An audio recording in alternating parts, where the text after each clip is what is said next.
Olá, pessoal do sétimo ano. Estamos aqui para dar uma orientaçãozinha sobre a prova de história de vocês. Pessoal, só lembrando, a prova de história, como a de geografia, foi tirada totalmente do livro de vocês. Não adianta pegar essas perguntas, botar na internet para pegar a resposta lá. Como fizeram alguns alunos fizeram na anterior. Tanto é que eu botei errado, tinha coisa que não tinha nada a ver. Então, assistam a aula ou pesquisem no livro. Tá? Porque isso aqui foi todo tirado da conteúdo exclusivo de vocês, tá? Então, a nossa provinha do sétimo ano vai falar sobre o processo de colonização da América Espanhola, que a gente vem vendo há 2 semanas, há 3 semanas, tá? Aí, a primeira questão, como foi realizada a colonização da América Espanhola? A gente sabe que Colombo chegou na América, né, onde hoje é o Mar do Caribe, e a intenção dos espanhóis era procurar ouro. E a partir daí eles começaram a colonizar. Teve um cidadão que foi lá, destruiu a terra dos astecas, outro cidadão foi lá, destruiu a terra dos incas, e assim começou a colonização da América Espanhola. Tá? A segunda questão, você vai dizer qual motivo levou os europeus, os espanhóis, destruírem as populações que viviam aqui. Uma população de pré-colombianos, né, de ameríndios, que era de 25 milhões, passou para 1 milhão. Como foi que os espanhóis conseguiram vencer esses povos? A gente sabe, armas, doenças, excessivamente. Eu não vou dizer a resposta. Mas tanto está na aula, como está no livro. Tá? Como os espanhóis fizeram para vencer, destruir tão fácil os povos pré-colombianos, os ameríndios, os nativos que viviam na América. Muito fácil essa questão.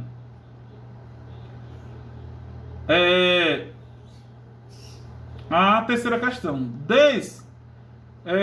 Desde os primeiros contatos dos espanhóis com a população indígena americana, iniciou-se um processo de aculturação. O que é aculturação? É transformar a cultura dos indígenas. Como, por exemplo, se eles tinham o costume de dormir de redes, vamos botar eles para dormir em cama. Então, isso é aculturação. Aculturação é a perda da sua identidade cultural, a perda dos seus costumes. Tá?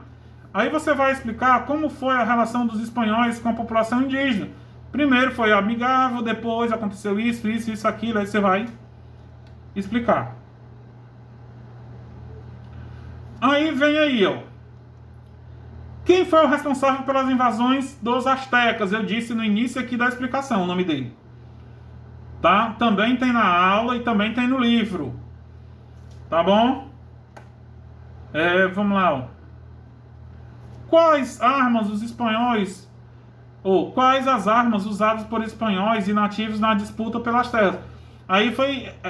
o uso dessas armas foi decisivo para a vitória dos espanhóis. Porque a gente sabe como eram as armas dos indígenas, era feito disso, aquilo. Os espanhóis, era arma tal. Tinha até a utilização de um tipo de animal que não existia aqui na América, coisa que eu também expliquei na aula. Tá?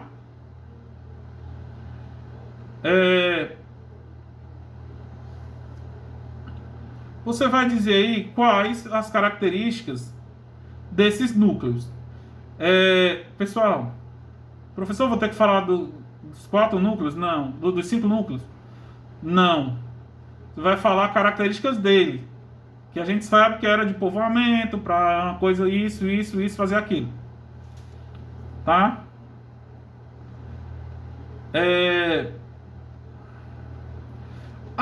A sétima e oitava vai falar das estruturas criadas pelo governo espanhol, pela coroa espanhola, para... organizar e fiscalizar a América Espanhola. Eu já ia dizendo a resposta aqui. Mas tanto tem na aula como tem no livro. Quais são essas estruturas. Tá? E depois foram criadas mais 4 novas estruturas, que é a oitava questão. Você vai dizer quais são. Tá? A nona questão vai falar como era dividida a sociedade da América Espanhola. No livro expliquei. Vamos lá. No topo da pirâmide está um pessoal que era espanhol. Na parte de baixo está um pessoal que era filho de espanhóis nascidos na América. Mais abaixo estavam os mestiços. Ou, já dei a resposta. Era a mistura de raças. E a de baixo estavam os povos e outros que eram escravizados. Pronto, é isso aí a pirâmide. Você vai dizer fácil, fácil. Tá? Vamos ver lá, ó. E na última questão, você vai dizer os 3 tipos de trabalhos obrigatórios que os indígenas tinham que fazer para os espanhóis. Muito fácil. Tá? Qualquer dúvida, me chamem no WhatsApp. Tá bom? Quem não tem meu número, peça ao professor, o diretor de turma, que ele vai passar. Tá bom? E qualquer dúvida, me perguntem. Não fiquem na dúvida e não fiquem pegando da internet. Abraço.